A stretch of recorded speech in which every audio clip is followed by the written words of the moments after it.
ಈಗ ಒಂದು cinema release ಮಾಡ್ಬೇಕಾದ್ರೆ ಹೆಬ್ಬುಲಿ ಸಿನಿಮಾ, ನೀವು ಹೇಳ್ದಂಗೆ ಹೆಬ್ಬುಲಿಯಲ್ಲೇ ನಾವು ನೀವು ಪರಿಚಯ ಆಗಿದ್ದು. ನಾನು ಸಿನಿಮಾಗೆ ಸುದೀಪ್ ಸರ್ ಜೊತೆಲಿ ಕ್ಲಾಪ್ ಮಾಡಕ್ಕೆ ಹೋಗಿದ್ದು, ಕೊನೆಗೆ ಆ ಸಿನಿಮಾಗೆ ಪ್ರೊಡ್ಯೂಸರ್ ಆಗಿಬಿಟ್ಟೆ ನಾನು. ಕೊನೆಗೆ ರಿಲೀಸ್ ಟೈಮಲ್ಲಿ ನಮಗೆ ನೋಟ್ ಬ್ಯಾನ್ ಆಯಿತು, GST ಇಂಪ್ಲಿಮೆಂಟ್ ಆಯಿತು. ಅದಾದಮೇಲೆ ಅವ್ರು ರಾಬರ್ಟ್ ಬಂದಾಗ ಕೋವಿಡ್ ಇತ್ತು. ಅವತ್ತು ಹೆಲ್ತ್ ಮಿನಿಸ್ಟರ್ ಇದ್ರು ಸುಧಾಕರ್ ಸರ್.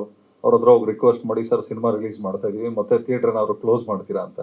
ಇಲ್ಲಪ್ಪ, ಇನ್ನೊಂದು 3 ವೀಕ್ಸ್ ಇಲ್ಲ. ಆ 3 ವೀಕ್ಸ್ ಗ್ಯಾಪಲ್ಲಿ ನಾವು ಯಾವ ಮಟ್ಟಕ್ಕೆ ಪಬ್ಲಿಸಿಟಿ ಮಾಡಿದ್ವಿ ಅಂದರೆ, ಈಗ ನೀವು ವಿಜಯನಗರ, ಗೋವಿಂದರಾಜ ನಗರ ನೋಡಿದ್ರೆ ಹೆಂಗೆ ಬ್ಯಾನರ್ಗಳು ರಾರಾಜಿಸ್ತವೆ, ಅದೇ ರೀತಿ ನಮ್ಮ ಪಬ್ಲಿಸಿಟಿ ಇಡೀ ಕರ್ನಾಟಕ ಪೂರ್ತಿ ಹಾಕಿದ್ವಿ. ಅದಾದಮೇಲೆ ಮದಗಜ ಆ ಟೈಮ್ ಬಂದಾಗ ಮತ್ತೆ ಸೆಕೆಂಡ್ ವೇವ್ ಕೋವಿಡ್ ಸ್ಟಾರ್ಟ್ ಆಯಿತು. ಉಪಾಧ್ಯಕ್ಷ ಮಾಡಿದ್ವಿ. ಸೊ ಎಲ್ಲ ಟೈಮಲ್ಲೂ ಒಂದೊಂದು ಅಬ್ಸ್ಟೆಕಲ್ಸ್ ಇತ್ತು. ಏನೇ ಅಬ್ಸ್ಟೆಕಲ್ಸ್ ಇದ್ರು ನಮಗೆ ಬರೋವಂಥ ದುಡ್ಡು ನಮಗೆ ಬಂತು, ನಮ್ಗೇನು ಗೌರವ ಸಿಗ್ಬೇಕು ಸಿಕ್ತು. ನಮ್ಮ ಗುರಿ ಏನಿತ್ತು ಅಲ್ಲಿಗೆ ನಾವು ಡೆಫಿನೆಟ್ ಆಗಿ ತಲುಪಿದ್ವಿ. ಯಾಕೆಂದರೆ ನಮ್ಗೆ ಇಲ್ಲಿ ಕ್ಲಾರಿಟಿ ಇತ್ತು. ಪ್ರೊಡ್ಯೂಸರ್ಸ್ಗಳಿಗೆ ಒಂತಲ್ಲಿ ಹಿಡ್ಕೋಬೇಕಾಗ್ತದೆ ಪ್ರತಿಯೊಬ್ಬರೂ ಕೂಡ. ಸಿನಿಮಾಕ್ಕೆ ಗೌರವ ಕೊಟ್ಟು ಸಿನಿಮಾಕ್ಕೆ ನೀವು ಸೇವಕರಾದರೆ ಖಂಡಿತವಾಗ್ಲೂ ಸಿನಿಮಾ ನಿಮಗೆ ಸೇವೆ ಮಾಡ್ತದೆ.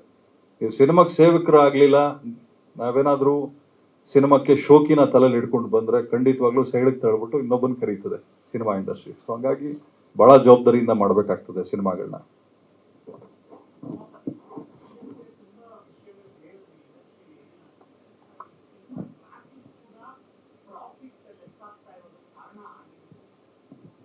ಸರ್, ಈಗ ಏನಾಗ್ತದೆ, ಮೋರೋವರ್ ಆಡಿಯನ್ಸ್ಗಳಿಗೆ ಆಪ್ಷನ್ಸ್ ಜಾಸ್ತಿ ಇದೆ.